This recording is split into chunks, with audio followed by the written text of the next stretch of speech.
তা আমি আসলে কয়েকটা বিষয় একটু হাইলাইট করার প্রয়োজন মনে করছি। ১ নাম্বার বিষয় হলো যে আসলে ভাঙনের কারণ কি? মানে আমাদের ইসলামপন্থীদের মধ্যে এত ভাঙন কেন হয়ে আছে? ২য় গর্তে বাধাগুলো কি, কি? তৃতীয়ত বৈচিত্র্যের মধ্যে ঐক্যগুলো আমরা কিভাবে করতে পারি? আর শেষ পয়েন্টে হলো আসলে আমাদের বর্তমানে আসলে করণীয়গুলো কি, কি? তো প্রতিটা পয়েন্টে আমি অল্প সময়ে মৌলিক কয়েকটা বিষয়ে একটু আলোকপাত করব এবং আমি মনে করি যেহেতু আসলে আমরা সকলেই এখন একটা ঐক্যের বয়ানে আছি এবং আন্তরিকতা অনেকের মধ্যেই দেখা যাচ্ছে। তাহলে আমরা এই বিষয়গুলো মাথায় রাখলে আশা করা যায় ২ দিন আগে বা পরে আমাদের মৌলিক একটা পরিবর্তন আসবে ইনশাআল্লাহ। ১ নাম্বার বিষয় হলো এর কারণ কি? বাংলাদেশে ভাঙন শুধুমাত্র যে ইসলামী অঙ্গনে বিষয়টা আসলে এমনই না। সব অঙ্গনেই ভাঙন। বামদের মধ্যে কি অবস্থা? অন্যান্য দলগুলোর মধ্যে কি অবস্থা? এমনকি এক দলের মধ্যেই যে হারে মারামারি চলে, দেখা যায় বিএনপির ২ গ্রুপে মারামারি হচ্ছে, আওয়ামী লীগের ২ গ্রুপে মারামারি হচ্ছে। তো আসলে জাতিগতভাবেই আমরা কিছুটা কলহপ্রিয়। আমাদের পরিবারগুলোতে ৪ ভাই থাকলে ৪ ভাইয়ের ঐক্য থাকে না। গোষ্ঠীর মধ্যে অনৈক্য থাকে। এক ভাই আরেক ভাইয়ের নাম শুনতে পারে না, চাচাদের সাথে সম্পর্ক ভালো যায় না। এমনকি আত্মীয়তার বন্ধন রক্ষা করার ক্ষেত্রে আমরা অনেক বেশি পিছিয়ে। আবার আরেকটা বিষয় হলো যে আমাদের জাতীয় খেলাই তো হাডুডু। তো জাতীয় খেলা তো আসলে জাতীয় স্বভাব থেকে এসেছে। এটা ব্রিটিশরা চাপিয়ে দিয়ে গেছে অথবা পাকিস্তানিরা শিখিয়ে দিয়ে গেছে বিষয়টা এমন না।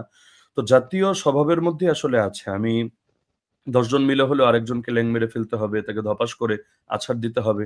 নিজে ভালো কিছু না পারলেও আরেকজনকে যেকোনোভাবে ঠেকিয়ে দিতে হবে। আবার আমাদেরকে বলা হয় মাছে ভাতে বাঙালি। আমাদের প্রধান খাবারের মধ্যে মাছ অন্যতম। তো মাছের মধ্যে আমরা এই স্বভাবটা দেখি। একটা মাছ সুযোগ পেলে আরেকটা মাছকে গিলে ফেলে এবং বড় মাছ ছোট মাছকে কিভাবে শায়েস্তা করা যায়, কিভাবে তাকে গ্রাস করা যায়, জন্য অপেক্ষায় থাকে। তো এগুলোর কিছু ব্যাপার আসলে আমাদের এটা পুরনো থেকে আছে। আর শুধুমাত্র পলিটিক্যাল অঙ্গনেই ভাঙন বিষয়টা এমন না। হ্যাঁ, সাদা কাপড়ে হয়তো দাগটা একটু বেশি নজরে পড়ে।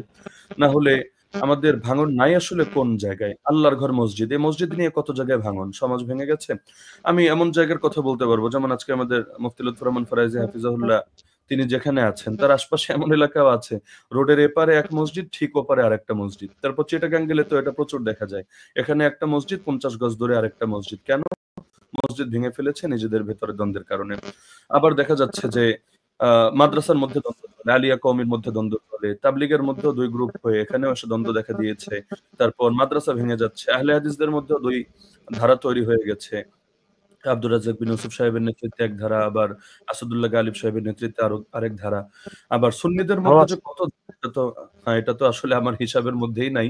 এটা আমার মাথায়ও ধরতে চায় না যে তাদের মধ্যে কত ভাঙন আছে। এছাড়া আরেকটা বড় কারণ হলো এজেন্সিগুলো ডিভাইড অ্যান্ড রুল পলিসি এটা তারা প্লে করে থাকে, তারা প্রয়োগ করে থাকে। এটা মূলত ফিরআউনি আদর্শই ছিল। ইন্না ফিরআউনা আলা ফিল আরদ ওয়া জাআলা আহলাহা শিয়া। এই ফিরআউনের গোষ্ঠী জাতিকে শাসন করতে চাইলে তাদেরকে এক রাখে না, তাদেরকে বিভক্ত করে ফেলে।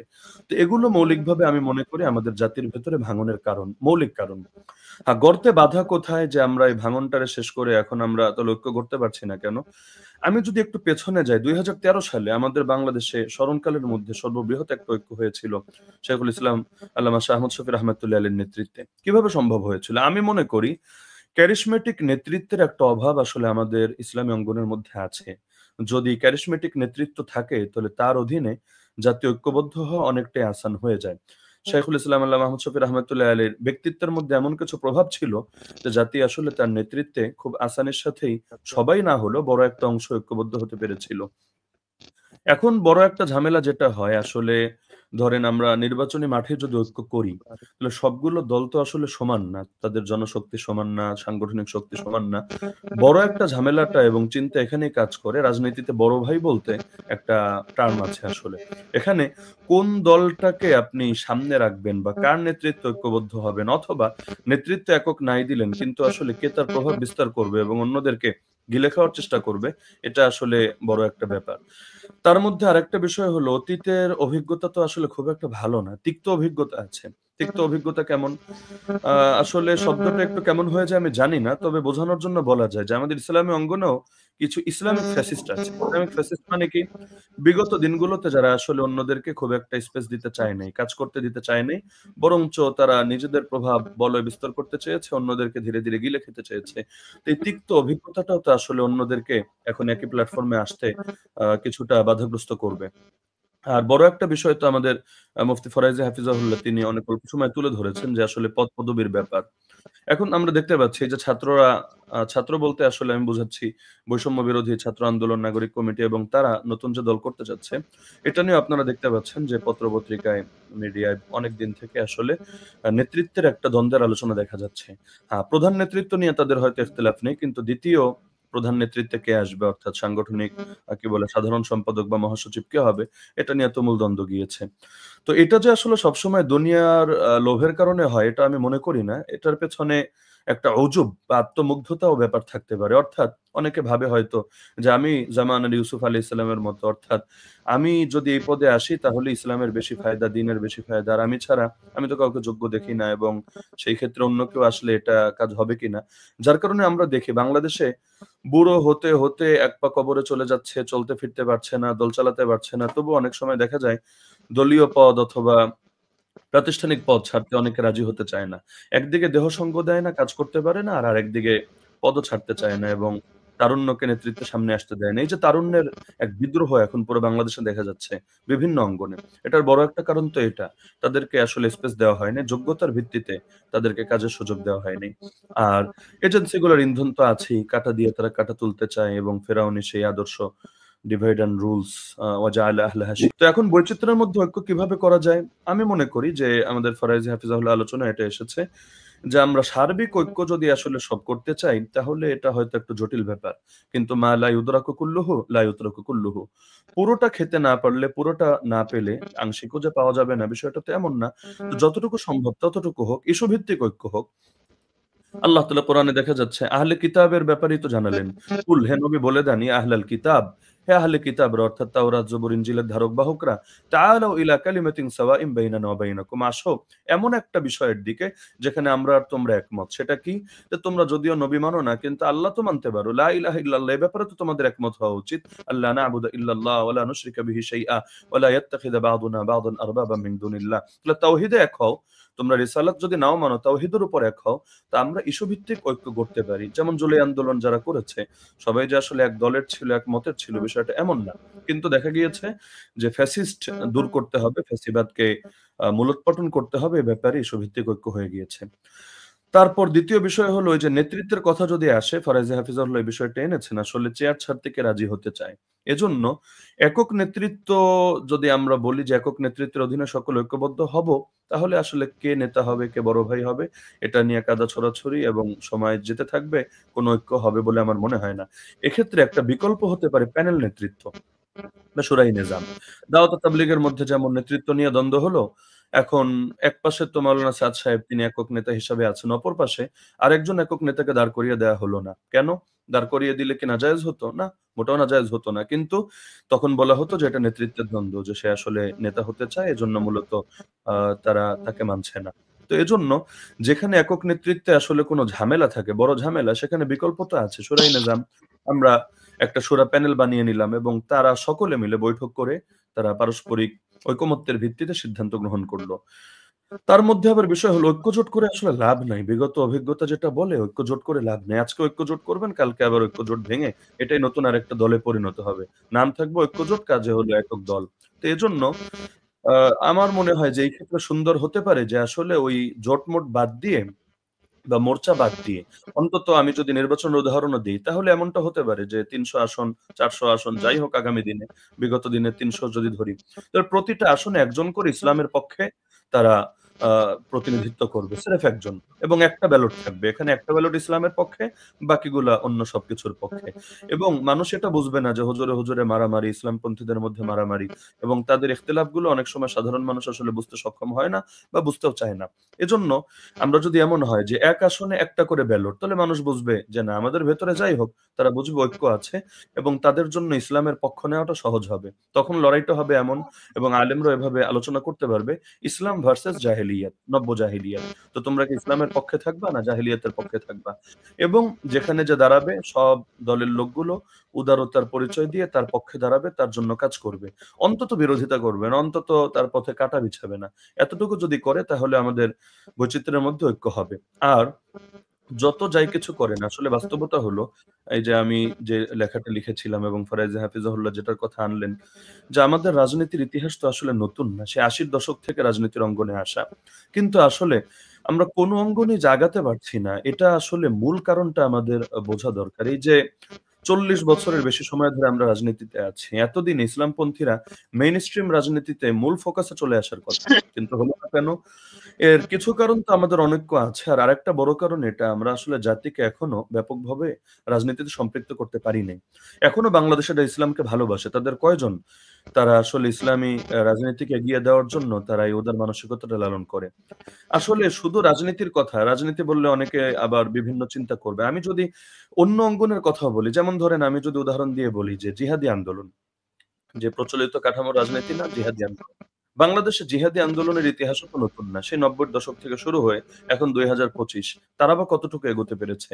তো যদি বলা হয় রাজনীতির তরিকা গলদ, এজন্য তারা আগাতে পারে নাই, তাহলে তাদের মতানুসারে তাদের তরিকা তো সহি, তাহলে তারা কেন আগাতে পারল না? তাহলে কি তারা বলবে যে তাদের তরিকাও সহি না, তাদের তরিকার সাথেও আল্লাহর ওয়াদা নাই এবং এটা নবীজের অনুসরণ হচ্ছে না? না, বিষয়টা আসলে এমন না। আমাদের সাংগঠনিক দুর্বলতা আছে। আমরা আ কর্মী তো প্রশিক্ষিত করে গড়ে তুলতে পারি না। দক্ষ জনশক্তি বানাতে পারি না। আমরা স্বপ্ন দেখি যে আমরা ভক্ত সমর্থক দিয়ে দুনিয়া উল্টে ফেলবো। অথচ এটা আসলে সম্ভব না। এই যে আমি নাম নিতে চাই না, বাংলাদেশে এমন দলও আছে, নেতা সর্বস্ব দল। কর্মীই নাই, সুনির্দিষ্ট কর্মী নাই। তো কর্মী যদি না থাকে, কর্মী প্রশিক্ষণ কিভাবে দিবে? কর্মীকে এগিয়ে নিয়ে তাদেরকে দক্ষ জনশক্তি এবং কার্যকর সদস্য কিভাবে পরিণত করবে? ভক্ত সমর্থক তো হলো পানির মতো। এই আছে, এই নাই। এখন আছে, সুখে আছে, দুঃখে নাই। এভাবে তো আসলে দুনিয়া চলতে পারে না। তো এখন নেতা সর্বস্ব দল দিয়ে সাময়িক কোনো মিছিল করা যায়, বড় সমাবেশ ঘটানো যায়। কিন্তু আসলে এভাবে বড় পরিবর্তন আনা যায় না। তো আমরা আসলে সংগঠন বুঝি না, রাজনীতি বুঝি না। রাজনীতির নীতি মেনেও আমরা রাজনীতি আসলে করতে পারি না। যার কারণে দেখা যায় সবগুলো ইসলামী দল যদি আজকে মিলে, আজকে যদি ঐক্যবদ্ধ হয়, সবাই মিলে আসলে অন্যান্য যারা ইসলামী দল না, তাদের মোকাবেলা করার মতো সক্ষমতা কি আমরা অর্জন করতে পেরেছি? দেখা যাবে সবাই মিলে ঐক্যবদ্ধ হয়েও কোনো সেকুলার দল বা অন্তত যারা ধর্মভিত্তিক বা ধর্মীয় রাজনীতি করে না, তাদের আঁচলতলে গিয়ে একত্রিত হতে হচ্ছে। কেন? এটাই কি আসলে একথা প্রমাণ করে না যে বিগত ৪০ বছরে আমরা যে আগাতে পারি নাই, এর বড় একটা কারণ আমরা আসলে রাজনীতি বুঝি না বা রাজনীতি বুঝে রাজনীতি করি না। এবং আমরা সকলে মিলে জাতিকেও ব্যাপকভাবে সম্পৃক্ত করতে পারছি না। না হলে ইসলামপন্থীদের চাইতে বেশি জনসমর্থন কার আছে? নাস্তিকদের জনসমর্থন কয় পার্সেন্ট? বামরামদের জনসমর্থন কয় পার্সেন্ট? হিন্দুত্ববাদী জনসমর্থন কয় পার্সেন্ট? সব জনসমর্থন তো দেখা যায় আমাদের এক হুজুর ওয়াজে গেলে ১ কোটি ২ কোটি লোক দেখা যাবে যে সারা বাংলাদেশে ১ বছরে তার ওয়াজ শুনেছে। আবার কারো ৫০ লাখ, কারো ২০ লাখ ওয়াজ শুনেছে। যাদের বড় একটা অংশ তাকে মহাব্বত করে। তো এরকম ১০০ বক্তার নাম নিলে বাংলাদেশে ৭-৮ কোটি মানুষ তো তাদের ফ্যান ফলোয়ার্স এর লিস্টেই চলে আসছে। তাহলে নির্বাচনের সময় পিছিয়ে থাকছে কেন? তার মানে ভক্ত বানাতে পেরেছে কিন্তু রাজনীতি সচেতন বানাতে পারে নাই। এই ব্যর্থতা তো আসলে আমাদেরকে গুছাতে হবে। আর শেষ করি, তাহলে করণীয় কি? হতাশার কথা বলেই তো লাভ নাই। করণীয় কি? এই পয়েন্টটাতে একটু হাইলাইট করে একটু ফোকাসে এনে আমি মনে করি ১ নাম্বার করণীয় হলো শুধু মাইক আর ক্যামেরার সামনে ঐক্যের কথা বলেই খান্তি না দেওয়া। এই যে বিগত ৬-৭ মাসে, অর্থাৎ ফ্যাসিবাদ বিদায়ের পরে দেখা যাচ্ছে যে হারে মাইকের সামনে, ক্যামেরার সামনে ঐক্যের কথা বলা হয়েছে, ১০ ভাগের ১ ভাগ যদি আসলে বাস্তবে ঐক্যের জন্য কাজ করা হতো, এতদিনে জাতির মধ্যে অন্তত নিরাশা আসতো না, আশাটা জিয়ে থাকতো। আমরা তো পুরো বাংলাদেশ ঘুরি, মানুষ ব্যাপকভাবে নিরাশ, ব্যাপকভাবে হতাশ। তাদের আশা দিনকে দিন কমছে এবং মানুষ এমন বাক্য বলে, এটা আসলে আমার এখানে মুখে আনা সম্ভব না। সব দল নিয়েই তারা আসলে একটু নেতিবাচক মন্তব্য করছে যে, "না, হুজুরদের দিয়ে, ইসলামপন্থীদের দিয়ে আশা নেই।" তাহলে আমরা শুধু মাইক আর ক্যামেরার সামনে ঐক্য না করে আমরা কার্যকর পদক্ষেপ নেই। আজও পর্যন্ত লিয়াজু কমিটি হলো না কেন? এত দল, সব দল আন্তরিক ঐক্য করে উল্টে ফেলবে। লিয়াজু কমিটি কই? পারস্পরিক বৈঠক কই? ঐক্যের রূপরেখা কোথায়? রূপরেখা ছাড়া ঐক্য হবে কিভাবে? তারপর কোন পয়েন্টে ঐক্য হবে? কোনটা বিভক্তি থাকবে? বিভক্তির পয়েন্টে আমরা কিভাবে উদারতা দেখাবো? ঐক্যের পয়েন্টে কিভাবে আমরা আমাদের ভক্ত, সমর্থক, কর্মী সবাইকে আমরা একমত করবো? এগুলো নিয়ে কোনো প্ল্যান প্রোগ্রাম হচ্ছে না কেন? এটা ৬-৭ মাস কি এর জন্য যথেষ্ট ছিল না? এর জন্য তো ৬ সপ্তাহও লাগে না। তার মানে আসলে আমরা জাতিকে ধোঁকা দিয়ে বোকা বানাতে চাচ্ছি কেমন যেন। সবাই ঐক্যের কথা বলব, কেউ আগাবো না। ব্যর্থতা কার? আমি মনে করি সবচাইতে বেশি ব্যর্থতা বড় দলগুলোর। কেন? কারণ তাদের জনশক্তি বেশি। ছোটরা বড়দেরকে বলতে পারে না বা তারা অনুরোধ জানাতে পারে, তারা প্রভাব বিস্তার করতে পারে না। তো বড় দলগুলো এক্ষেত্রে পিছিয়ে কেন? আমি এখনো বলব যে আপনারা লিয়াজো কমিটি করেন, রূপরেখা প্রণয়ন করেন, পারস্পরিক বৈঠক করেন এবং আপনারা আল্লাহর ওয়াস্তে কান কথা না শোনেন। কান কথা শুনলে জিন্দেগিতে ঐক্য হওয়া সম্ভব না। দেখা যায় একজন আরেকজনের বিরুদ্ধে খেপে যাচ্ছে এমন কিছুর ভিত্তিতে যেটা আসলে অবাস্তব।